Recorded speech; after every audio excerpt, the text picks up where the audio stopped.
Welcome everyone to Wrasslin' Raw!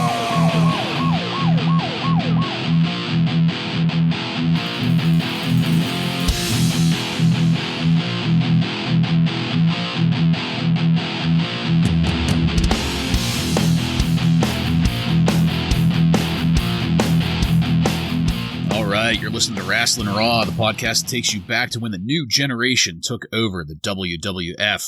Thank you for joining us. You're here with Ryan Arico. Thank you. I'm looking forward to talking about this episode with you two monsters. Joe Gimateo. Speaking of pea brains, here I am. I'm the one and only Jason Bartlett, and we're going to examine WWE history one episode of Raw at a time. But first, major news in the wrestling world this past weekend. Howard Finkel, the Fink, passed away at the age of 69 after some prolonged health complications. And we won't get too hardcore into this, but Fink is one of the best of all time, if not the best of all time. You can look at the enormous amount of love and well wishes for the Fink that's pouring out everywhere, all over the internet, to see the kind of mark that he left on the industry. We're going to re-watch the tuxedo match on loop 24 hours straight in honor of the Fink. No. It's a shame that we had to witness that so recent. It's definitely not a high point in his career. But I want to tell you guys and the listeners that there's a YouTube video of a current wrestler named Luke Gallows who does a fantastic Howard Finkel impression. And the impression he does is, I guess the Fink, after he was done as a ring announcer, he was in charge of travel, like planning the travel for some of the wrestlers. And Luke Gallows recaps a phone call that he had with the Fink, and it's pretty funny, so check it out. Rest in peace, Howard Finkel. We all love you. In this episode of Wrasslin' Raw, we're going to be talking about the Raw that aired on January 30th, 1995. This Raw was recorded at the Manatee Civic Center in Palmetto, Florida, and features Vince McMahon and the Heartbreak Kid, Shawn Michaels, on commentary. Are you guys ready? I'm ready. Yes. All right, let's get into it. We're going to have an intro sequence here to start us off. There's a black and white crime scene version of the Bam Bigelow Lawrence Taylor incident. And we have Vince in his serious professional voice doing the voiceover. Last Sunday night at the WWF Royal Rumble, Scott Bam Bigelow was involved in an unfortunate incident with football legend Lawrence Taylor. That unfortunate incident resulted in a 30-day suspension for Mr. Bigelow, and as an additional penalty, Bam was forced to make a public apology to Mr. Taylor last week on Monday Night Raw. Technical difficulties, however, prevented that apology from airing. But tonight, Bam Bigelow, and here we get a view of Bam in a nice suit shirt with the collar all pulled up like he just popped it a little too hard, and a seemingly nicely fitting gray suit jacket. Again, he's checking his watch. Will apologize to Lawrence Taylor on Monday Night Raw. Straight into intro music. Welcome everyone to Monday Night Raw. And it just goes back to being roaring Vince. But it's green screen time as we have the urban rhythms of Mabel's entrance music pumping in the background. It is quite noticeable that Vince and Shawn Michaels are being superimposed over it. Shawn's dancing to the music. They're doing a pretty good job of lining themselves up to what's happening in the background here, but Vince tells us tonight we're going to have huge Mabel against King Kong Bundy. And this intro sequence will take us into our first match of the night. King Kong Bundy with the $1 Million Man Ted DiBiase defeats Mabel with Oscar in an over-the-top rope match in 3 minutes and 14 seconds. Just as a quick reminder to all our listeners out there, the rules for an over-the-top rope match is not to beat your opponent in an intense session of jacked-up arm wrestling. It's basically the same as the Royal Rumble, except there's only 2 people in the ring. The loser is whoever gets put out over the top rope with both feet touching the floor first. Throw your hands in the air. Mabel is huge and coming, while we have that seizure-inducing camera action.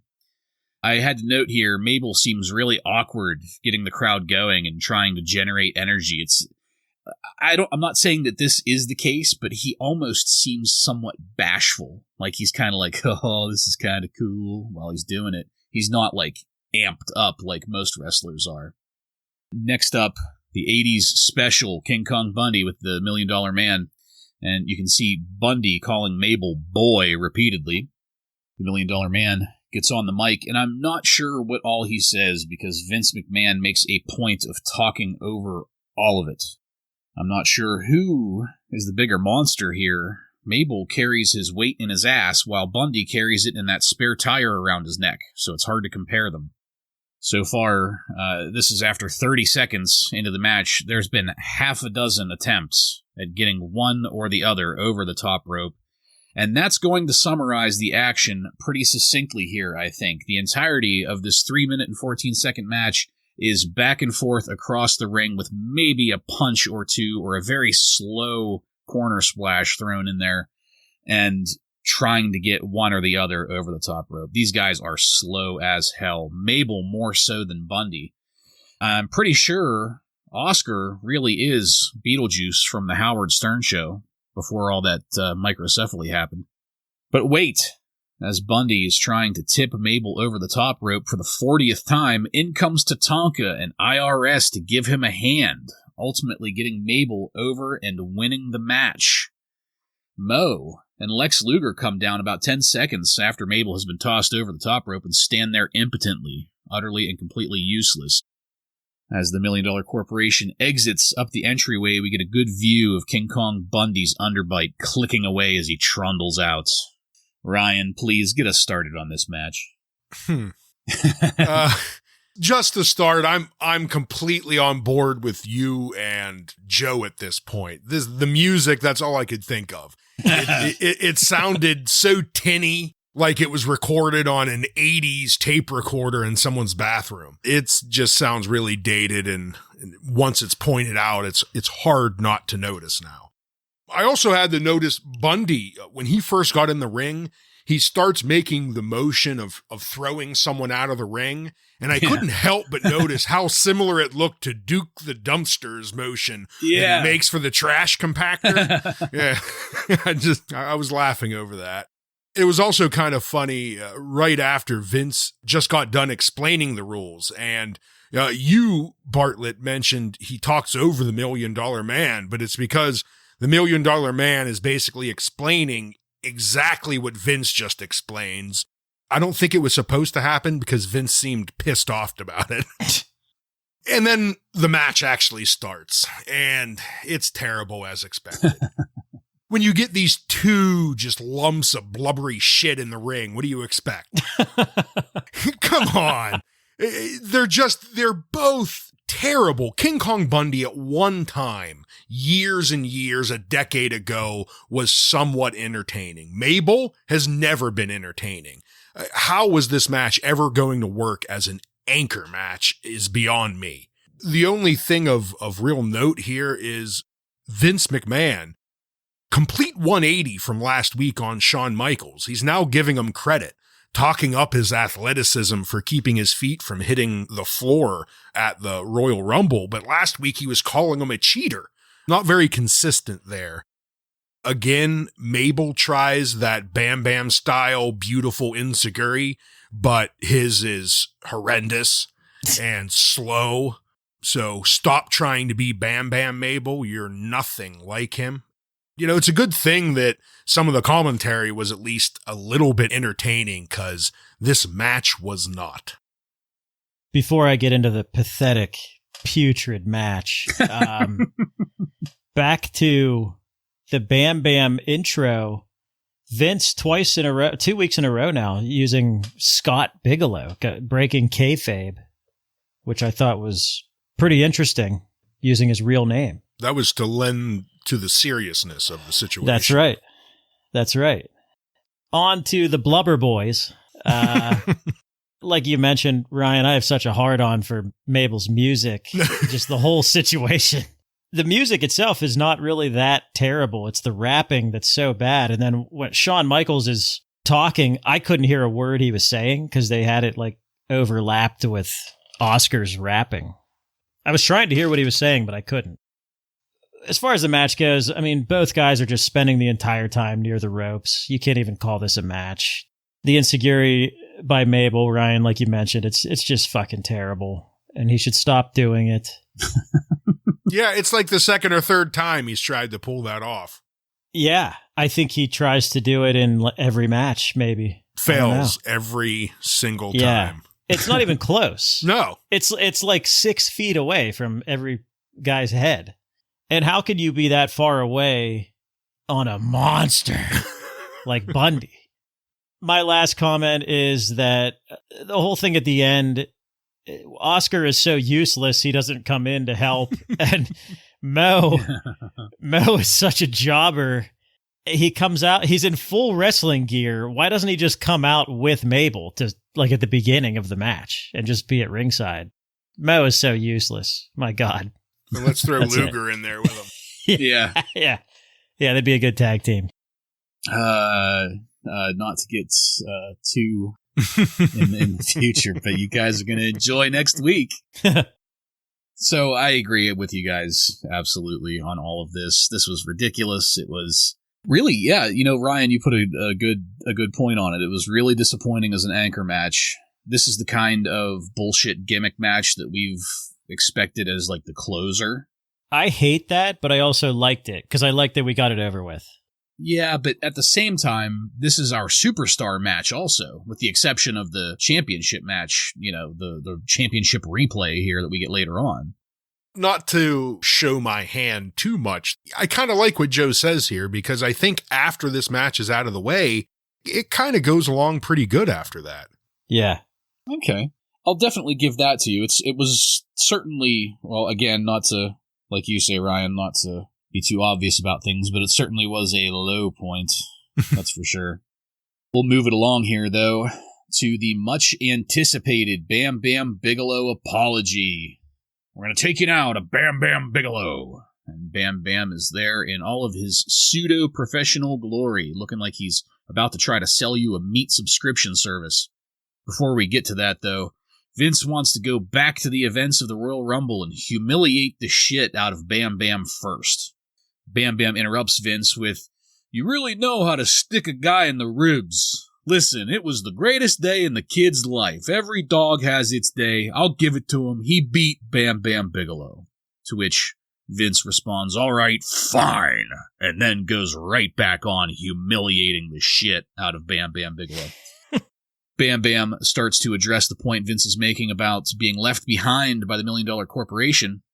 And this is where Vince really amps up the obnoxiousness to Bam. He's not even letting Bam Bam cut the promo that Vince is teeing it up for Bam Bam by mentioning, you know, being left behind by the $1 Million Corporation. And Vince keeps interrupting the points that he just prompted Bam Bam to discuss. So the obnoxiousness of Vince McMahon here is something that I particularly had to note and was kind of annoying.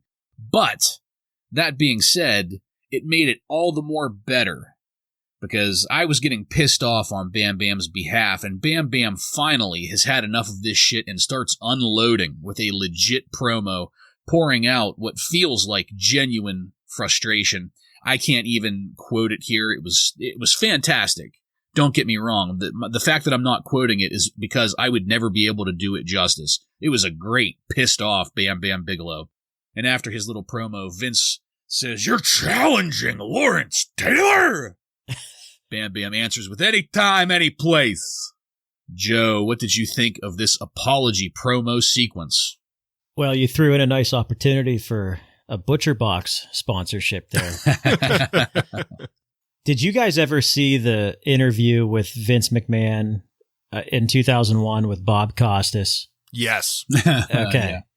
This reminded me a lot of that. It was pretty ironic because Vince is acting like Bob Costas was acting during that interview. Just obnoxious until Vince finally blows up on Bob Costas and Bam Bam blows up on Vince. It was weird, but I liked it. It gave that opportunity for Bam Bam to blow up and challenge LT. So the challenge is official. Yeah, I agree. I enjoyed it as well. Vince's, he was just at the beginning, the way he was just ripping into Bam Bam. Yeah, you were embarrassed. You were humiliated. Admit it. It had to be the most humiliating part of your career. And then when, Bam Bam, he doesn't flip out yet, but, he finally admits it. Yeah, Vince, I got angry. And then he goes, they paid their money. They're entitled to laugh. They're entitled to jeer. Like, he was 3 seconds away from busting into, you're fired.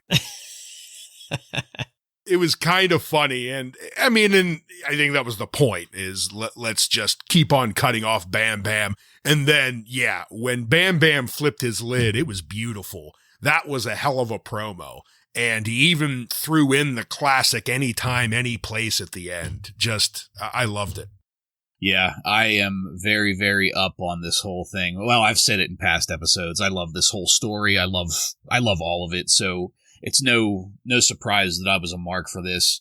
I had to wonder, though, because we've seen Vince just be a dick for no seeming real reason. But I had to wonder if he's doing that here, like if he's intentionally just being a shithead because he can, or if he was trying to work up Bam Bam. It comes so natural. Yeah, but is it just that, or was he trying to, get Bam Bam worked up so that Bam Bam could come and deliver that final promo? You know what I mean? No, I think it was that he was trying to do that, but it comes so natural for him. It's like he wasn't even trying. It's like a 1995 Bam Bam Bigelow version of he's gonna puke. Yeah, basically. Just getting it all instigated. You gonna get sick, huh? It was also pretty funny just how blatantly this segment was pre-recorded this week, so they didn't have to. Yeah. They didn't have to, maybe have the technical difficulties again. And speaking of that, they green screened them again at ringside. Yeah, which I don't know that I've seen that before until this week.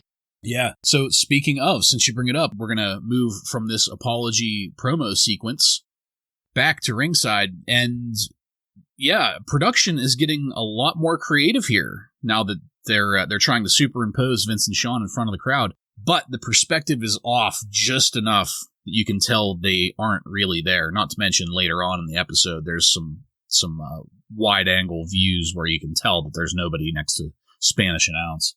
While we're at ringside there, Sean makes a comparison analogy of the Bam Bam situation for McMahon, trying to defend Bam Bam and explain it to McMahon, flipping the roles and describing Bam Bam laughing at LT for losing a football game.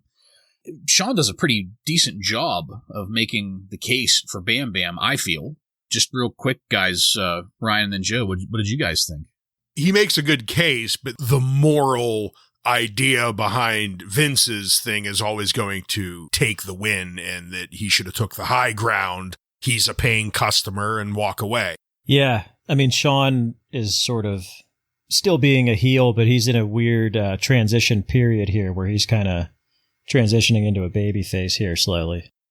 Yeah, and you know what? I'm glad you mentioned that, because I feel that this is something that I've noticed over the past couple weeks, this transition with Shawn Michaels. It's a slow transition, but he's moving away from the complete jackass that he was to a less blatant jackass at this point. And I think that it's good to make a comparison between the development here of the character of Shawn Michaels versus what's happening with the development of the character of Bret Hart. One's being done correctly and one's being done incorrectly. Just my opinion, of course, but I think it's a fair point to make, at least. All right, well, this is going to take us into our next match. Hakushi with Shinja defeats Ricky Santana by pinfall in 4 minutes and 2 seconds. Vince keeps going on about how LT is one of the greatest athletes in the history of sports while the match is getting started. Then he says Hakushi is a martial artist expert par excellence.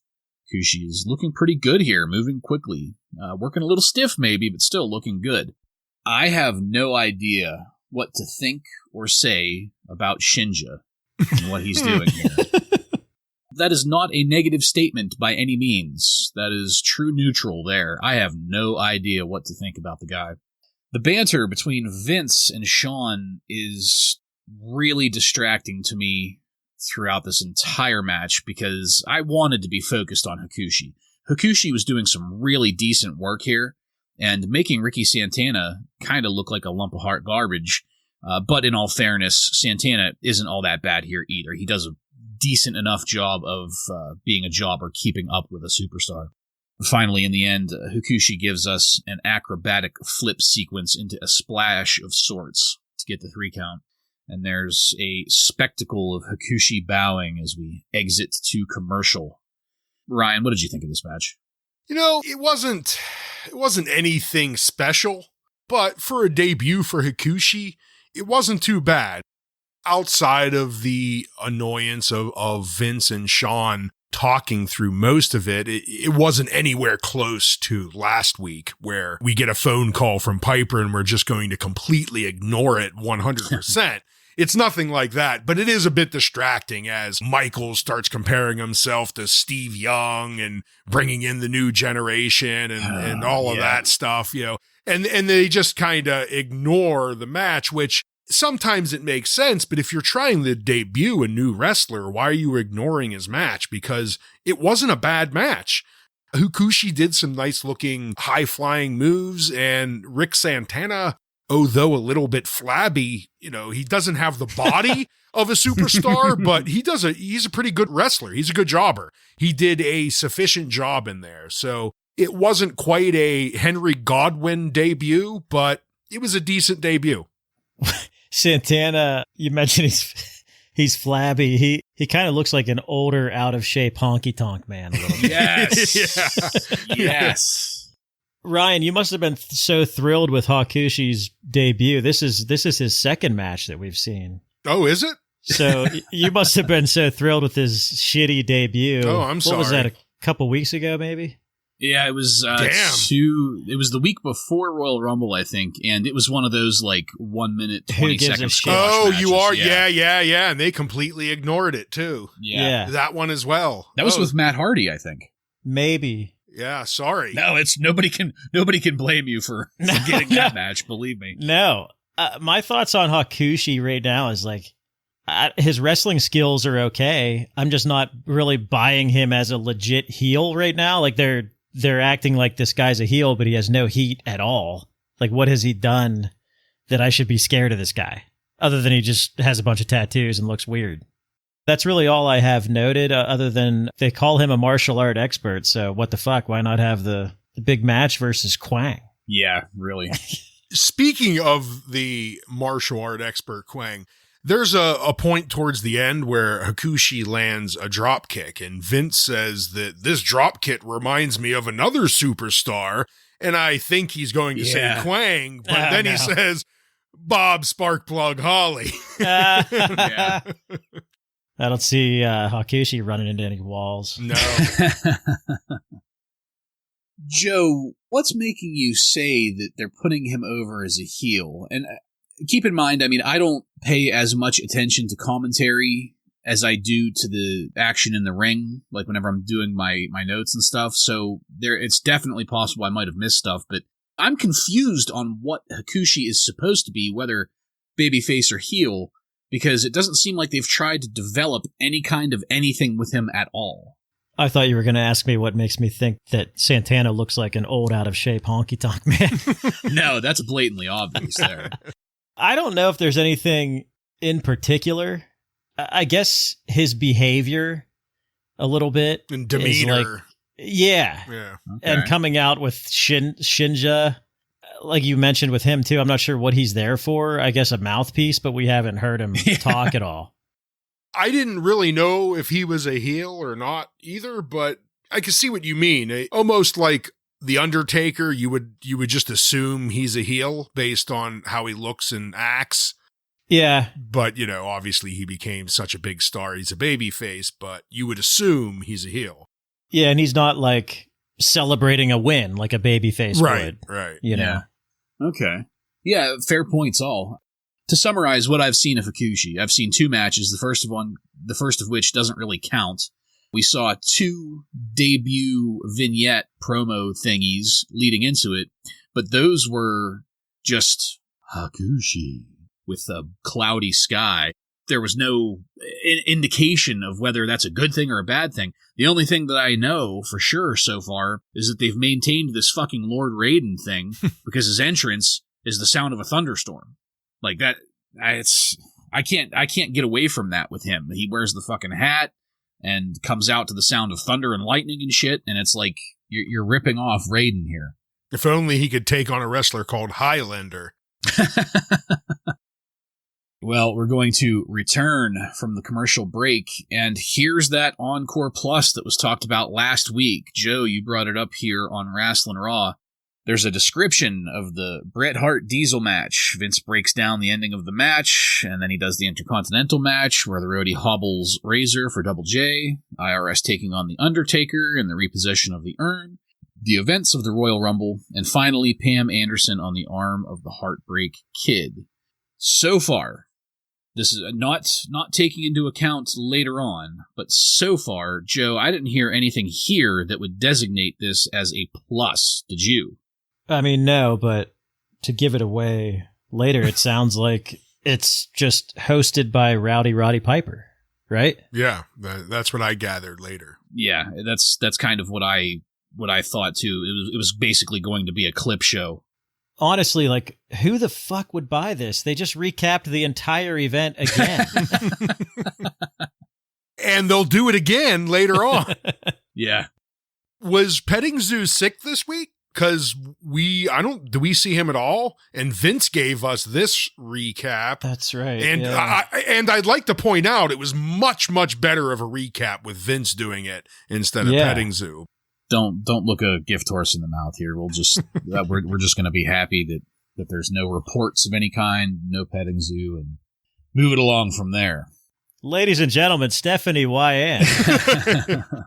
This Encore thing is going to take us into our next match.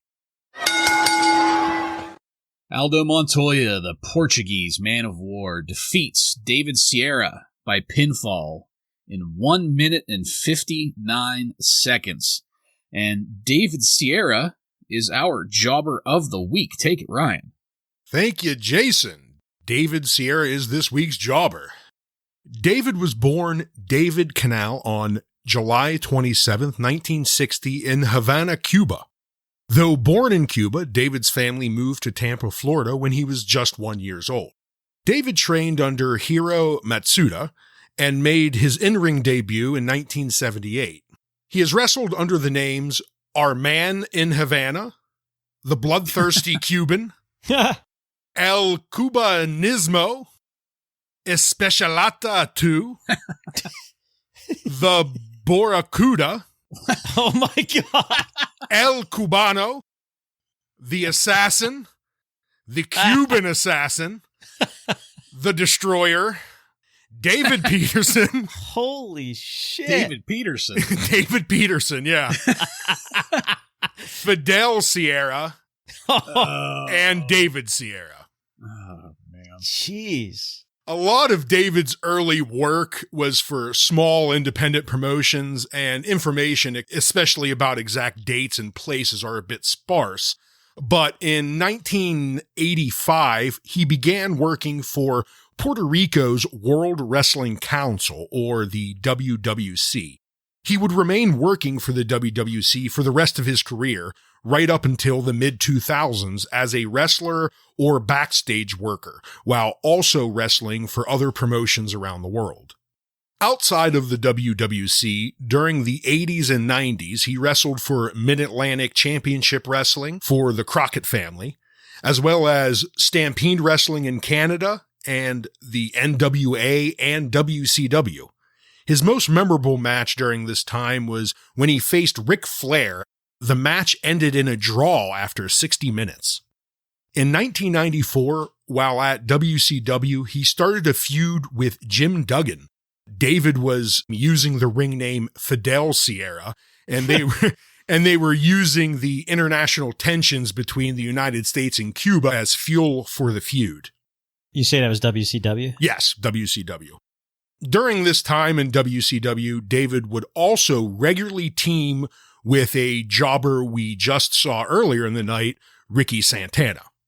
In late 1994 and early 95, David had 3 matches in the WWF.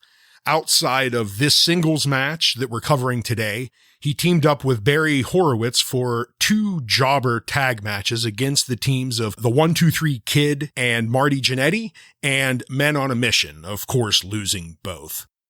After his short time with the WWF, David continued to have a long wrestling career, bouncing between various promotions, as well as continuing his work with the Puerto Rican-based WWC. Sierra now lives in Miami, Florida with his wife and longtime manager Fantasy, along with their 3 kids. Sierra and his wife own and operate a sports bar called Crazy Dave's, located in Largo, Florida. Crazy Fidels. I'm sorry, is it Largo or Key Largo? Largo. Largo. I didn't know there was a city just named Largo. I didn't know that either, but... I would love to go there. Yeah. And talk to the assassin. Yeah. So how about that shit? He's got like 30 fucking Cuban gimmicks in a row, and then David Peterson? And David Sierra. Quite the list of names. Yeah, thank you very much, Ryan. Very illuminating, as always. Do you know if, when he lost to Men on a Mission, was he pinned by Mo? Oh, I did not torture myself and go back and watch the match. Probably not. Has Mo ever pinned someone? I was just about to ask that. Has it ever happened? Don't know. All right, well, back to the match here. As it gets started, shake your ass for the rhythms of Miami. Aldo's coming down. We got a quick promotional consideration paid for by the following. This time with Bam Bam changing it up while pitching Slim Jims. This wasn't too bad. We're not going to dwell on it, but still no Savage.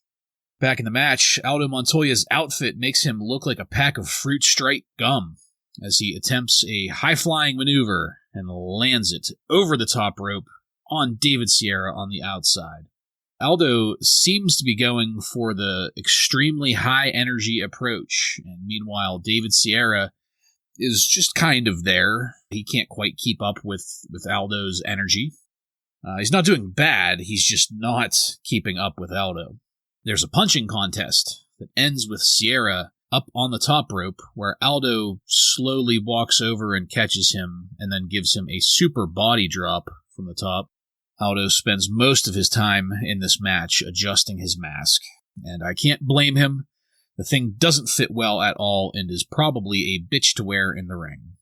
We're back to punching, and then finally Aldo lands a sloppy bulldog off the top rope to get the 3 counts.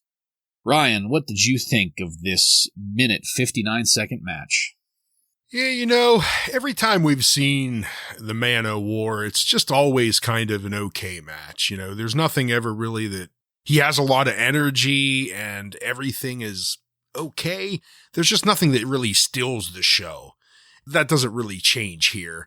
The match started out, and if I'm going to be honest to the audience here, the whole reason I picked David Sierra as our jobber of the week was when it started, David starts with these 3 chops to Aldo's back, and they're loud, and it looks and sounds like a video game boss or a 80s or 90s action movie villain. I really loved the way it looked, so that was why I picked him for this week's jobber, really no other reason. The match is, as you kind of pointed out, Bartlett, nothing too terrible. David does an okay job, but doesn't quite keep up with Aldo's speed, though for a big 300-pound guy, he's doing an okay job in there. At one point, I wasn't real sure. Maybe one of you guys could help me out with this. Shawn Michaels is referring to Man O' War's headgear again as athletic support, and Vince says that's the new look, whatever the hell that's supposed to mean.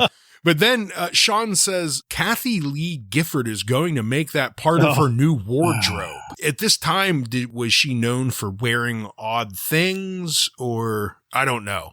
I have some stuff to say about Kathy Lee, but I'm not sure about that. Oh, okay. So I noticed that too, because he goes on to suggest that she's going to wear it like a private time costume with Frank, her husband. Okay. And this is off the top of my head, so, maybe somebody out there in listener land needs to fact check me on this one. But around this time, back in the mid-90s, there was a quote-unquote scandal. I mean, nobody really gave a shit, but there was a quote-unquote scandal where Frank Gifford cheated on Kathy Lee. I remember that.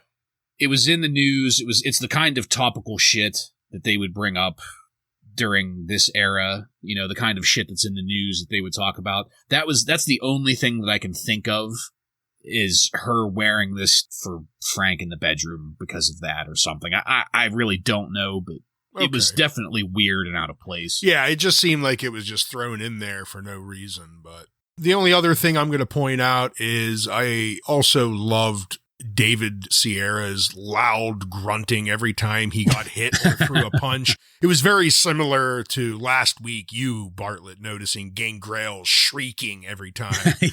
But I got a good chuckle out of that. But overall, okay match, nothing fantastic. I'm not quite sold on the Man of War gimmick yet, though. Yeah, my first note here is Pyro for Montoya. What the fuck? I don't know why he gets it, and I love that Shawn Michaels comments on it every time. Like, why does this kid get Pyro? It's Kathy Lee Gifford.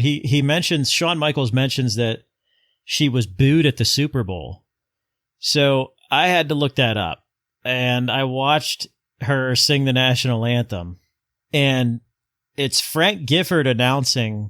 When he announces her as singing the national anthem, he says, "Here to sing the national anthem, my wife, Kathy Lee Gifford." And when he says that, the entire stadium boos the shit out of it.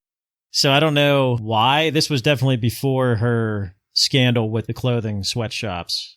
But yeah, they booed the shit out of it. And like Frank Gifford, this was in Miami, and Frank Gifford played for the Giants, I think. So like, I don't know why they would care. But it was one of the worst performances I've ever seen. She's making like she's making these fucking faces, like this crazed staring. It was almost like a Bob Backlund. Does that include the Roseanne Barr singing of the national? Oh my God. Okay. Second worst. Can we have an episode where she doesn't get brought up? I know they lip sync this shit, but like, this was so clearly lip-synced and just so fucking bad. I suggest you guys watch it. It's so fucking bad. Much like the mask on Aldo Montoya. Completely ruins his gimmick. Why do they have it on him? I don't understand that. Yeah. Yeah, this match was a quick hitter. Sierra did his job well. I don't have much else to say about the match itself. Yeah, I'm glad you mentioned that about questioning the mask, because one of the things that I was thinking about while I was watching this and while I was watching him adjusting the mask, I'm assuming that both of you know what PJ Polacco looks like, the actual guy, later on Just Incredible. He's not a fugly guy at all. He has like a television kind of face. Yeah, he's not like a Mick Foley where Vince is like, you're so ugly, I need to cover your face. Cover it up. Yeah. Yeah, and he has that kind of like curly, it's not an afro, but it's like a curly mop of hair. He would have had a really, really unique look with his body shape and then the curly hair and everything. I think that the mask is an absolute disservice to him. Are you stating he does not have a unique look? Well, he does look like a pack of fruit striped gum, and nobody else in the WWF looks like that. Maybe go with face paint or something over that mask. Yeah. And it looks like they must have improved on the mask a little bit since the last time. There's a lot more stitching to it, I noticed. But the main point that I wanted to make about Aldo Montoya, first of all, I don't know if I know one of you guys said it. I'm not on board with this, with Aldo Montoya. I don't hate it, but it's too out of place and it's too contrived and controlled. I don't know. I can't put my finger exactly on what it is, but you can tell that the amount of shit that they're trying to make PJ Polacco do here, he's not buying it, he doesn't like it, and it's not translating to the camera. You know, he's not living his thing. It's like they're trying to make him another 1, 2, 3 kid, and it's just not happening. Yeah, that's a really good way of putting it. I wanted to kind of step aside from WWE briefly, though, to point out, as Just Incredible in ECW, he was great. He was a fantastic fucking wrestler because the energy around him wasn't like this. He wasn't working with David Sierras, and, you know, he was able to be himself. He had creative control and freedom, and just, I feel that as a fan of Just Incredible in ECW, like, I feel bad for him watching this. Like I said, I don't hate it because I can see that he's under that jockstrap of a retarded fucking mask. But, you know, it's frustrating to watch these matches, even though they're only $1.59. Just Incredible was, what, 2-3 years later? I mean, we're at a time now where 4. we got Mantar and fucking Man Mountain Rock. Yeah. Just slapped another stupid gimmick on a guy that maybe could have been, you know, been a decent superstar. That was a great point that you made, Joe, because this is one case where we can see that this was wrong, because this guy actually did go on to have success as a better, more fitting character once he got away from this bullshit. Well, and as we watch it, it's certainly not his in-ring work that is the problem. It's just this whole gimmick and the energy around it. You can tell he's just not feeling it, any of it. Yeah. All right, well, we are going to move on to our next segments. First up, we're going to talk to Ken Norton Jr. He is one of the Super Bowl champion 49ers, and we are going to be in their locker room. Ken Norton Jr. is wearing a baseball pinstripe WWF ball cap. Ken stands there smiling for a minute while a guy asks him, I'm not sure if this was a voiceover or if there was actually a person in the room or what, but some voice somewhere asks him if he's going to Disneyland, and Norton Jr. just as fakely and as just not giving a shit as he possibly could says, I'm going to WrestleMania. And that's it. That's the entire Super Bowl champion 49ers sequence. Now, buy tickets to WrestleMania 11 from Ticketmaster, everybody. I'm a little nostalgic for that Ticketmaster logo. It takes me back. I don't know about you guys, but I saw the Ticketmaster logo pop up there, and I was like, wow, I remember when it used to look like that. This is going to cut over to the King's Court now, and after a brief commercial break, Bob Backlund is coming down to the ring to booze aplenty. There's a Burger King chant already going. Jerry Lawler does the best he can to get Bob Backlund engaged, and we get a disturbing close-up in which I'm very happy to inform everybody that Bob Backlund got his bottom teeth fixed. Bob is pretty low-key here for his usual self, but there gets to be a little tension as Backlund reminds everyone that nobody escapes the chicken wing, and Lawler keeps qualifying it with, except me, and you wouldn't put it on me. Backlund has had enough of that and tells Lawler that he isn't exempt from the chicken wing, and at this point, this officially became a little interesting to me. And Backlund quickly locks the crossface chicken wing on Lawler, with Lawler just as quickly saying, I quit. Bob releases the hold and exits the ring. Lawler then starts weaseling out of his actions, claiming that he ended the interview because of Backlund, and up on the entryway, Backlund turns around and starts marching back down to the ring. Vince immediately gets a throbbing hard-on for Bob Backlund kicking Lawler's ass here, but that doesn't go anywhere as Lawler ditches the ring and runs as Backlund does his crazy man flexing shtick up in the ring after. Joseph, what did you think about yet another surprise King's Court? Pretty confused. Who's the bad guy? Who's the good guy? I don't know. I feel like this maybe could have been an interesting program between these two. Not that I want to see these two older guys go at it, but if you're going to put Bob Backlund into a program, why do it again with a younger, new generation star? You might as well do it with somebody like Lawler. It's going to make it interesting. And really, something like this would provide better comedy than midget shit or anything else that they've tried to do. Finkel in his underwear, you know, that kind of shit. I did like when Bob Backlund looked at Lawler real quick when he said, "Well, you wouldn't put the chicken wing on me." And Bob Backlund just snaps his neck over and gives Lawler this dirty look. Yeah, it left me confused.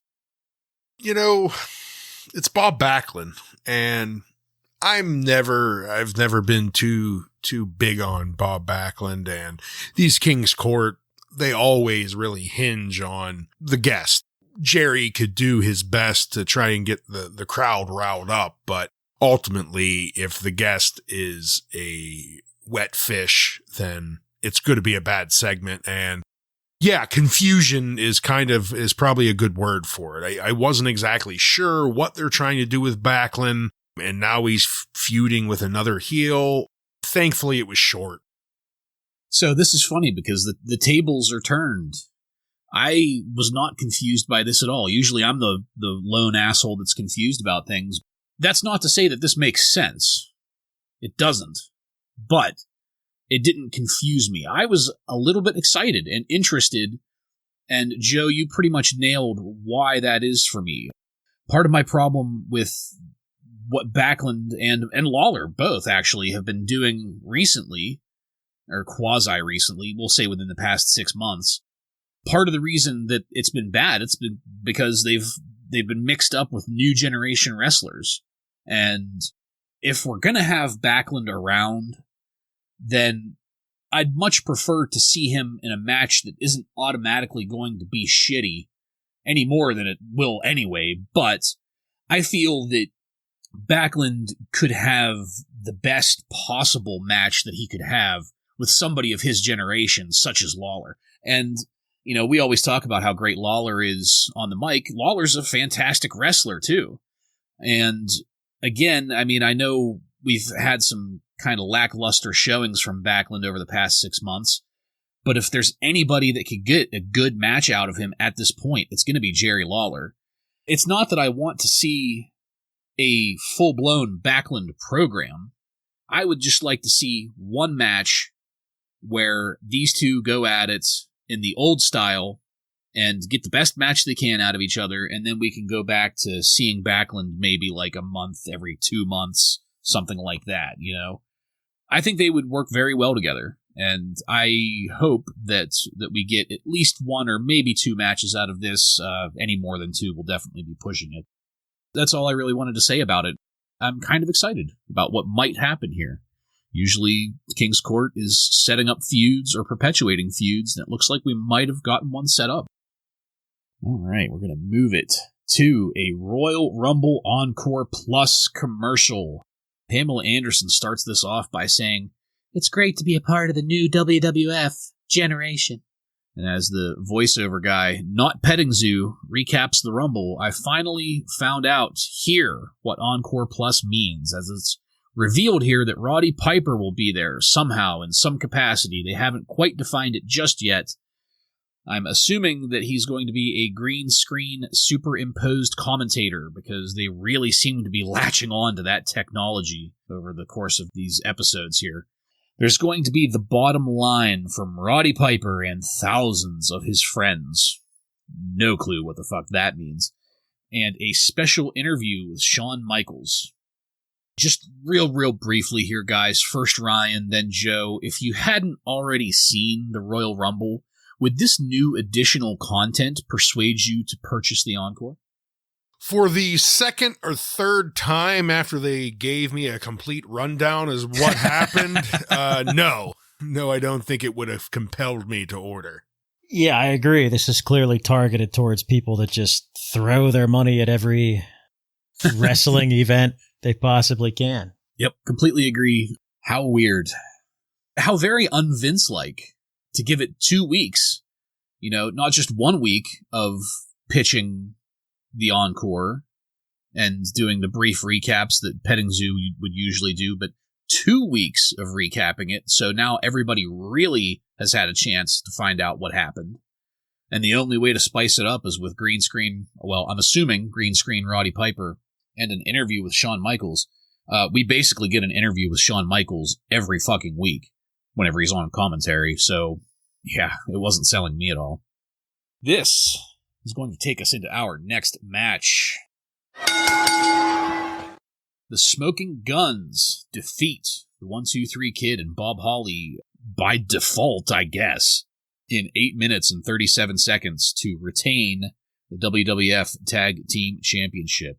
The Kid and Bob Holly are coming down first, and I'm surprised that things are going to happen, since this is obviously filmed in the same day as last week's Raw. It's at the same venue, it's at the same town.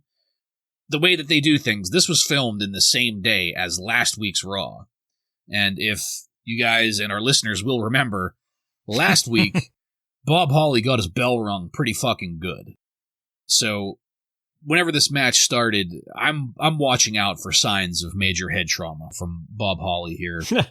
It's no secret that I got a hearty chuckle out of it last week, so... The Smoking Guns are here and coming down again, and the chatter is non-stop from commentary as the Smoking Guns take forever to get their entrance gear off. Billy and the Kid get things started, and my goodness, the action is tight and fast as the sequence of moves gets going, ending with Billy huddling in the corner in absolute terror of the 123-pound monster that is the Kid. Bart tags himself in, and there's a moment of kind of what between the Smoking Guns, but then the work happens and the Kid keeps things under control. Things slow down a little bit, but the action is still good. I just now, at this point in the match, noticed that the referee here is Bill Alfonso, a.k.a. Fonzie from ECW. He's there calling it right down the middle, like he likes to do. We'll go to commercial on a 2 count on the Kid, and come back to Vince really putting over Bob Holly's drop kicks, which I admit are good. They're looking not too shabby here.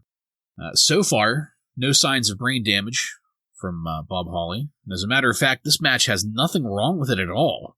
As the action continues through multiple back and forth sequences, even Vince and Shawn manage to stay mostly on task and focused on the match here. Bob is slowing down a little bit here, slowing down the match as part of the work, as opposed to needing it to be slowed down. And the tag champs are going to get the upper hand here, and they're going to milk it a little bit. But there's a fantastic sequence where Bart Gunn and Bob Holly both try to crossbody each other at the same time, and it looked great.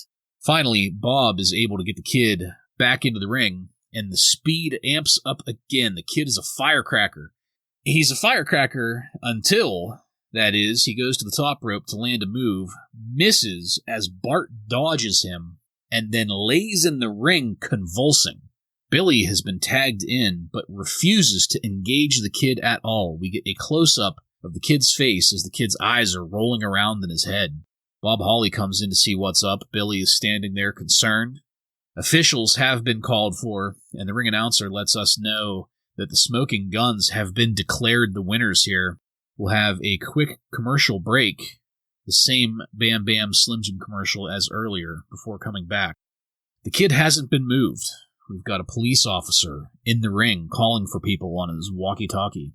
We'll break to commercial again and come back to the green screen team, and Vince is fucking ecstatic. Good news, ladies and gentlemen! While we were at commercial, the 1-2-3 Kid just got up and started walking around again like nothing happened at all. Shawn takes a minute to put over the Kid, as he is wont to do, and I can't really blame him. Kid's always looking good. Joe, what did you think of the match and the way that this all ended? I think the match itself was pretty good, but putting the tag belts up for grabs 2 weeks in a row, 3 times within 2 weeks, seems to kind of devalue the belts a little bit. Kind of shows how unimportant the tag belts were at this time, because, you know, we don't really see championship matches very often in 94, 95 on Raw. It takes the Smoking Guns 5 minutes to remove all their gear, and some poor soul is outside the ring there to collect all of it. I noticed that. The Kid and Billy are clearly the stars in this match. They're just very fast-paced shit that you just didn't see that often back then. And I still really like Bob Holly and 1-2-3 Kid as a tag team, but I still think that Bob Holly kind of sucks as a worker. And not to disrespect what he eventually did later on, and the fact that he could kill me in less than 3 seconds. But I don't know. Even with all that, just to think about where we are in the tag division right now, I like this team. I like this team more than any other tag team probably right now. Last week I mentioned that Dave Meltzer talked about the Smoking Guns having awful punches, but I didn't know. I didn't notice that. I paid attention to it this week. I thought they were pretty good. So fuck Dave Meltzer. And at the end, they had me hooked here. Like, it looked kind of real. They kind of sold it pretty well, but the kid looked like he was having a seizure, and I couldn't tell if he was like selling a back injury or what he was doing. But like, you saw his eyes roll back and he's like twitching. I just thought that was a little bit overdone, but they sold it. It was kind of disappointing to see that ending, but at the same time, it's like, well, what else are you going to do? It was a unique idea, I guess. I think we've all mentioned this at this point, the word high pace, at the beginning. When the 1, 2, 3 Kid and Billy Gunn get in there, it's just foot on the gas between these two. It looks fantastic. You have that part where Bart does the blind tag and there's the little bit of confusion with the ref and Bart and Billy as to who was the legal man, and the 1, 2, 3 Kid takes advantage and he kicks him in the stomach and kind of rolls him up into the corner, and he gets that tag off the Holly, and then they do a great double team drop kick. The Kid, like you said, Joe, the Kid and Holly are really looking good here now. They're really starting to mold as a tag team. And this match, it's living up to last week's match up until this point. Outside of, I completely agree, it's devaluing the belts because it's back-to-back weeks. Why wasn't this match a couple weeks down the road or maybe even saved for the next pay-per-view? But instead, we have it the very next week. And as far as the actual injury goes, I thought it was sold pretty well. I mean, if I was in the audience there, I might have legitimately thought he was injured. You know what I mean? Like, in the crowd, they're not seeing his over-the-top eye rolling and twitching quite as much. So I think to the people in the crowd, it was probably a very believable storyline. I don't remember exactly where this is going, but I'm hoping it leads to a match between them at a bigger event than just a random Raw. I agree with both of you guys. The work in this match was pretty damn good, especially between the Kid and Billy Gunn. The way that it ended, okay, I'm kind of conflicted about it because where I was at, sitting on my couch at home with my laptop, typing everything up and watching it, I genuinely stopped and paused, like, wait, what's going on? What happened? Did he get, like, is he actually hurt?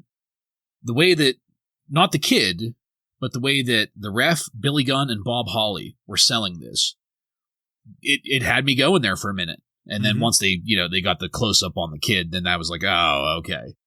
But as far as communicating concern and acting like this was a real serious situation, I thought they did a fantastic job of that. It like I said, it got me on the edge of my seat for a second, thinking like, wait, hold on, what's happening? That being said, I feel that this was, like you said, Joe, this was a disservice to the tag team championships as a championship, as a title. If we're going to have this back-to-back, oh, and by the way, you know why we had a back-to-back. you know what you were getting into. But, if we're going to have this back-to-back challenging for the tag team championships, the Royal Rumble, then Raw, for the match to end this way, I feel does a disservice to the titles, but it also does a disservice to the Smoking Guns. I'm not saying that they are better than the Kid and Bob Holly, but if they're going to be the champions, they need to win clean over a babyface team. Like, there has to be no doubt coming out of this as to who the true champions are if they're going to truly carry that title. I thought that was a heap of bullshit. Because if we're going to be taking this title seriously, then it needs to have a clean win going forward. Well, they cleanly paralyzed the 1, 2, 3 Kid. Just another additional note here. I think that we're seeing another banner moment in the Kid's career. if we look back to his debut, he came out and people immediately loved him. They put him in a program with Razor. He was first feuding with Razor, then wound up tagging with him. And then he had, the 1994 match of the year with Bret Hart on Monday Night Raw there. And now he's in a position where they're using the Kid to help get over Bob Holly. And I think it's an interesting highlight and a high point in his career so far. He went from the babyface underdog newcomer to the kid that can work with Razor to the kid that can now get people over. So I just had to note that. It's very, very cool to see the career of the 1-2-3 Kid advancing here. All right, well, this is going to take us into our last match of the night. Kama defeats Jumbo Beretta by submission in 3 minutes and 49 seconds. Kama comes down to the sound of a motorcycle throttling up, and he's really playing up the fighter gimmick, really looking and behaving like a video game character here, in my opinion.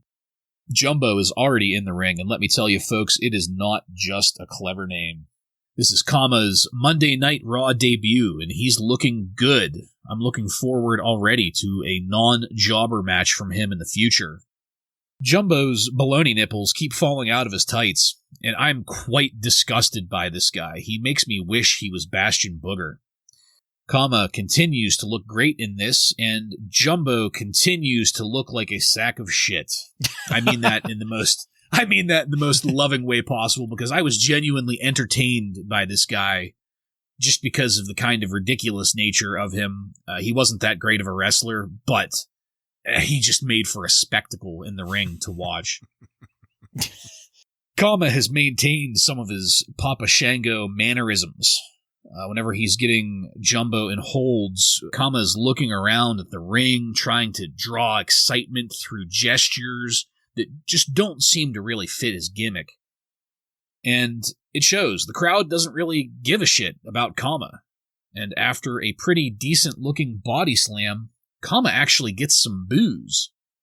While Jumbo's laying in the ring, Kama locks in a chin hold that looks an awful lot like the penalty. I don't think it's exactly the penalty, but it looks an awful lot like it, to get the submission. Kama refuses to let go until Jumbo just can't take it anymore. And then this episode just cuts to black at the end of Vince pitching Encore Plus. Ryan, please, what did you think of the debut of Kama in this match? Of course, we all know the Godfather, Papa Shango, but this is the first we're seeing of Kama, and I really love his look here. And, like you said, Bartlett, he looks like he's straight out of Street Fighter, and it looks really good. He is pulling it off in his mannerisms and just the overall look in general. Then I got my first view of Jumbo Beretta. My God. Man, are we lucky tonight. Baloney tits. Yeah. I mean, towards the beginning of the match, I thought there was a really good spot where Kama has Beretta in the corner and he's kicking them, and they look like some really good stiff kicks to Beretta's midsection that is quite large. And then in the middle of the match, I cringe when I find out from Vince that we are going to have a Man on a Mission with Lex Luger match next week. Man, way to just put a pin in the night and ruin all of my thoughts for next week. The action in the ring isn't bad. Jumbo's not great, but Kama's doing a pretty good job.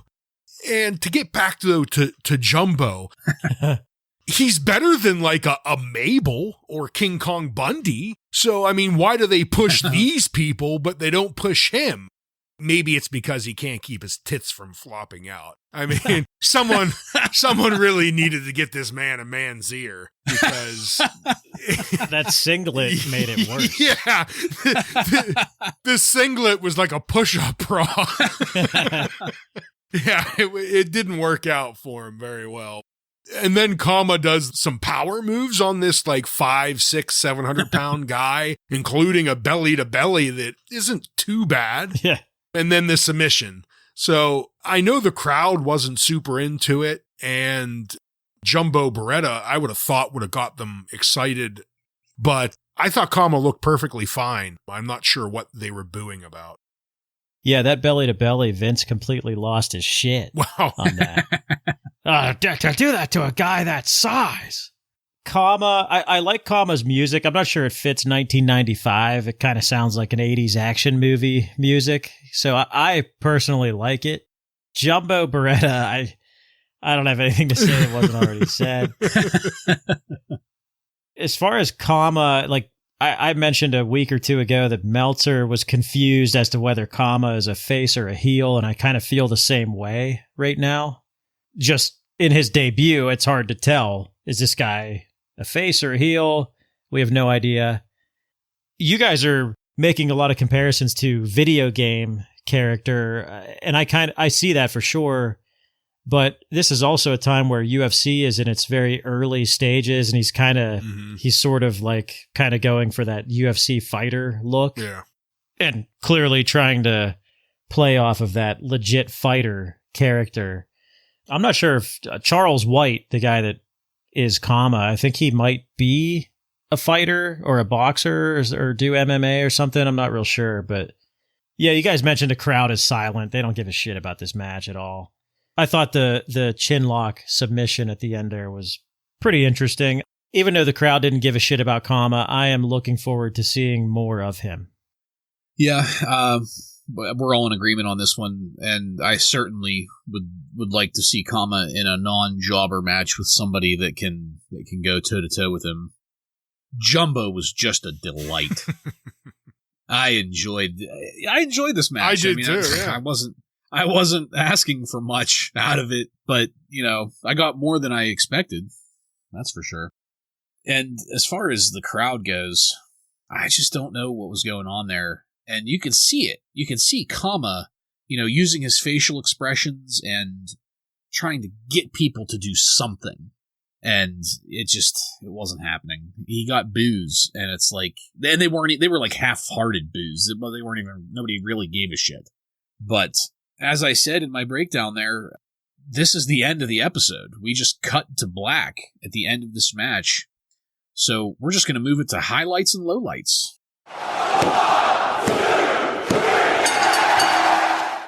Joe, why don't you go first on this one? I have to, even though the finish wasn't the greatest thing in the world, I have to go with the tag match again as my highlight. I don't really think they're going anywhere with that finish, but I thought it was unique and something different. And the 1-2-3 Kid has been the star of Raw the last 2 weeks, I think, in my opinion, especially when you don't have guys like Bret Hart, Diesel, Razor Ramon, Undertaker, Shawn Michaels. None of these guys have wrestled the past couple weeks, so it's nice to see 1-2-3 Kid kind of take the spotlight. As far as low light goes, this one's kind of tough. I don't think there was anything particularly horrible about this show, but obviously the Mabel and Bundy match was terrible. But like I said earlier, it was over quick and early, so it didn't really like bother me that much. But that's my choice for low light. Yeah, I'm going to pretty much echo you here, Joe. My highlight is the tag team match, and specifically the 1-2-3 Kid and Billy Gunn. When those two were in the ring, it was fantastic. Everything you want to see out of a tag match. Low light is going to be the Mabel King Kong Bundy match for obvious reasons. I don't think that's any surprise. It was bad, but 2 weeks in a row, fairly strong Raws. So, we always hear 95's pretty bad, but we got 2 pretty solid episodes back to back here. What would have made it better if they made it a triple threat between Mabel, King Kong Bundy, and Jumbo Beretta. Wow. I would have popped my ass off for that. Not really. I am going to be the outlier in this one. While the tag team match was pretty damn good, don't get me wrong, my highlight of this episode was the Bam Bigelow promo, and that entire sequence. Vince being an obnoxious shithead, And then Bam Bam finally unloading on him. I genuinely enjoyed that. It brought a big old smile to my face while I was watching it. Yeah, it's definitely my highlight. As good as the tag team match was, it can't compare to that. My low light is the lack of Stephanie Wyand in this. No, seriously, it's the King Kong Bundy match with Mabel there. It's no question, just horrible. And it kind of had a little bit of potential if they would have actually maybe done something other than ping pong off the ropes like a fucking pinball machine, a big fat sweaty pinball machine for 3 minutes or whatever the hell it was. And the ending wasn't even great. They had to come in and help. The fucking corporation. God, it was horrible. That being said, Joseph, do you have any contemporary wrestling news from on and around January 30th, 1995 for us? Yes, I do. We have mentioned the Royal Rumble Encore show. And Meltzer reported that they did an angle at the Royal Rumble Encore show where they brought out Roddy Piper on crutches with them saying that he had been attacked by a shark while spearfishing. What? And it wasn't a joke. What? He was attacked? No. Oh. Like, they sold it as if I see. When you said it wasn't a joke, I thought you meant that's what actually happened. No, they were serious. Kind of like the, what was the head shrinker that got food poisoning or whatever? Samu, yeah. Yeah, they brought out Shawn Michaels. Roddy Piper spit at Shawn Michaels, and Michaels knocked Piper down off his crutches. So they did something with these two for that Encore show. And rumor has it that the crutches were legit from having a hip replacement surgery. So I don't think we're going to see Roddy Piper in action anytime soon, but that's what's being reported. We talked a lot about big baloney tits earlier. And speaking of that, Yokozuna represented WWF at a convention. So rumors of him retiring or going to WCW have been squashed. However, it's been noted that he was ordered to lose weight for his own health before going back on the road. And we all know he will definitely lose lots of weight before he comes back. Well, I mean, he's not eating 20 pounds of rice anymore. He cut it down to 15. Hulk Hogan went on and on during a WCW telecast saying that the WCW is the new generation of wrestling, brother. Jason Bartlett's favorite ringside reporter, Stephanie Wyand. Dave Meltzer says that it looks like her terrible performance from the Royal Rumble was not unnoticed because during the Live Mania episode at the ticket window for WrestleMania, they did not allow her to do any interviews. She's a co-host of the show and was banned from interviews. Wow. Dave Meltzer is speculating that Bam Bam Bigelow will come out of this whole LT angle looking like a babyface, just judging from the Slim Jim commercials and interviews that he's been doing. Meltzer thought that the tag match this week was better than last week's, giving it a 3.25 stars. And he says it was because the 1-2-3 Kid was awesome in this match. Kama debuted to no crowd reaction. He appears to be a heel, but still hard to tell. He showed no charisma, and his blows looked way too worked to get the gimmick over, but was good with his feet for being so large. That is what Dave Meltzer has to say about Kama's debut, and that is all I have. All right. Thank you very much, Joseph. Illuminating as always. And that's it, folks. We're done with this one. I want to thank you again for joining us, and if you like what we're doing here and want to connect with us, you can find us on every major social media and podcast subscription platform by searching up the handle Wrasslin Raw. That's WRASSLINRAW. While you're there, don't forget to click subscribe to get every episode of Wrasslin Raw coming to you every week. Give us a 5-star review and let your friends know about the fastest growing wrestling podcast in the world.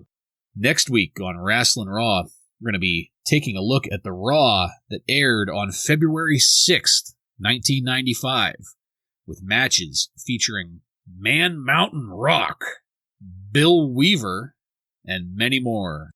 So, for Joe and Ryan, I'm Jason, and this has been Wrasslin' Raw.